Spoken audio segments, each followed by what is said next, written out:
Marco the Iceman Rossi. He wasn't just a Ferrari driver. Oh no, he Ferrari, cool, calculating. He believed in heritage, he believed in pedigree. And he believed, with every fiber of his being, that Lamborghinis were simply vulgar. Utterly, utterly vulgar. For him, a Ferrari wasn't just a car. It was a statement, a testament to racing perfection. He drove with the precision of a brain surgeon. Flawless, every single time. He despised ostentation. He worshipped clean lines and proven performance. Then there was Lorenzo, the volcano Bellini. Lamborghini ran through his veins, loud, flamboyant, aggressive.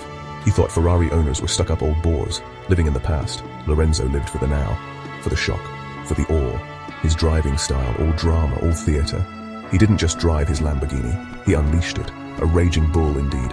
He craved attention. The roar of the crowd, the gasp of onlookers. Subtlety was a foreign concept to him. He wanted to dominate. Their rivalry wasn't new. It was ancient, a legend whispered in hushed tones around every racetrack. It had started, some said, over a disputed checkered flag years ago. Others claimed it was a woman, or perhaps a particularly scathing remark about tire choice.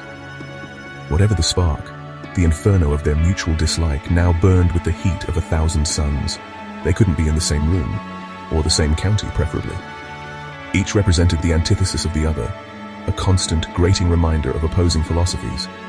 This wasn't just about two men. This was about two titans of Italian engineering.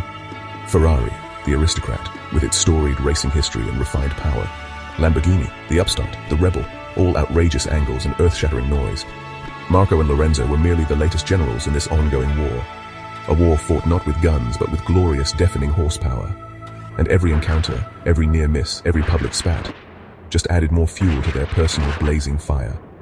It was a spectacle, a glorious high-octane soap opera.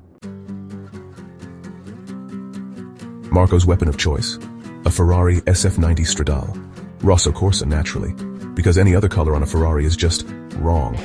It was a hybrid hypercar, a technological marvel, over 1,000 horsepower, silent in electric mode, a screaming banshee when the V8 truly awoke. It was elegance and fury, perfectly balanced. Every curve, every vent sculpted by the wind for the wind. It represented the pinnacle of Maranello's engineering prowess. Marco treated it like a sacred relic, polishing it more than he spoke to most people. Lorenzo, on the other hand, commanded a Lamborghini Aventador SVJ. Verde scandal, of course. A color so loud it could curdle milk. This wasn't a car, it was an event. A V12 monster that gargled gravel and spat pure, unadulterated rage. It had a wing so large you could host a picnic on it. Aerodynamics? Lamborghini's interpretation was to simply bludgeon the air into submission. It was raw, it was brutal, and Lorenzo adored every outrageous inch of its carbon fiber-clad lunacy. This was his four-wheeled alter ego. These machines were more than just transport. They were extensions of their very souls. The Ferrari, a symphony of controlled power, a masterpiece of aerodynamic efficiency. It whispered of decades of racing dominance, of Enzo's dream realized. It was a scalpel, designed to dissect any road, any track, with clinical precision. It demanded respect. It commanded admiration. It was, in Marco's eyes, the only car that mattered. Anything else was just a noisy distraction, a fleeting trend. The Lamborghini, however, was a shout, a bellow, a V12 declaration of war against conformity. It cared not for subtlety, only for spectacle. It was designed to stun, to shock, to leave onlookers breathless and slightly deaf. It was less a car and more a force of nature, barely tamed. Lorenzo saw it as the ultimate expression of freedom, of rebellion. While Marco sought perfection in lap times, Lorenzo sought it in the sheer, unbridled exhilaration of unleashing a beast. These cars were their champions.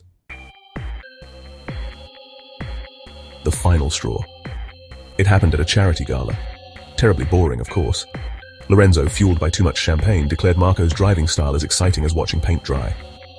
Marco, with ice in his voice, retorted that Lorenzo's Lamborghini handled like a startled walrus on a unicycle. The air turned arctic. Challenges were issued. Honor was at stake. A race. Tonight. Devil's Peak Road. No rules. Just raw speed and shattered pride. The ultimate automotive insult had been thrown. Devil's Peak. A treacherous ribbon of asphalt, twisting, unforgiving, lined with sheer drops and blind corners. The perfect arena for such a bitter contest. No cheering crowds, no safety barriers. Just the cold, uncaring moon and the ghosts of races past. The stakes were immense. Not money, not trophies, bragging rights, eternal glorious bragging rights. The right to look the other in the eye and know absolutely that you were better, that your car was superior, that your philosophy had triumphed. As Marco and Lorenzo made their separate furious preparations, a figure moved in the shadows, cloaked, unseen, a mischievous glint in their eye, perhaps. Or maybe just a desire for some explosive entertainment. This mysterious individual carefully placed small, innocent-looking packages beneath each magnificent machine. Firecrackers, lots of them, tucked away, ready to add an unexpected spark to the proceedings. A little surprise for our two gladiators, a bit of unscheduled pyrotechnics. The tension was a thick, cloying fog. You could feel it in the biting night air. Both men meticulously checked their cars, tire pressures, fluid levels, every switch, every setting. Their faces were masks of intense concentration. This wasn't just another race, this was race. The one that would define them. The one that would, finally, settle the score. Or so they thought. The mountain held its breath, waiting for the inevitable cacophony to begin. Engines roared, a V8 concerto versus a V12 opera. The sound bounced off the canyon walls, a glorious eardrum-shredding declaration of intent. Headlights cut through the inky blackness. Tires screamed for mercy. They launched, side by side, inches separating Rosso Corsa from Verde Scandal, neither willing to yield, neither prepared to breathe. The world narrowed to this single, vibrating strip of road, every nerve ending alight. Pure, unadulterated automotive combat had commenced. Then the first pop, faint, dismissible, road debris, a backfire. Marco glanced in his mirror. Lorenzo squinted. More pops, louder now, like a string of firecrackers. Odd, very odd. Then a flicker of orange from under Lorenzo's raging bull. Then another, brighter, under Marco's prancing horse. This wasn't supposed to happen. This wasn't part of the plan. The acrid smell of smoke began to invade their cockpits, a terrifying perfume of disaster. Flames. Real, angry flames were now greedily licking at the carbon fiber and aluminium. The firecrackers had done their work, beautifully, or disastrously. The race was instantly, utterly forgotten. $1-million supercars were rapidly becoming very expensive bonfires. Marco and Lorenzo, rivals to the core, simultaneously slammed on their brakes. They scrambled out, eyes wide with a mixture of horror and disbelief. Their prized machines, their symbols of status and speed were melting. And then, a figure emerged from the darkness. Not a shadowy mischief maker this time, but a man in a firefighter's uniform, carrying 2 industrial-sized extinguishers. He calmly began to douse the flames. "Gentlemen," boomed a familiar voice. It was their old racing school instructor, now the local fire chief. "Illegal street racing on Devil's Peak? Again? And unlicensed pyrotechnics?" He shook his head. "Your insurance companies will be thrilled. And you too? You're riding with me to the station for a very long chat."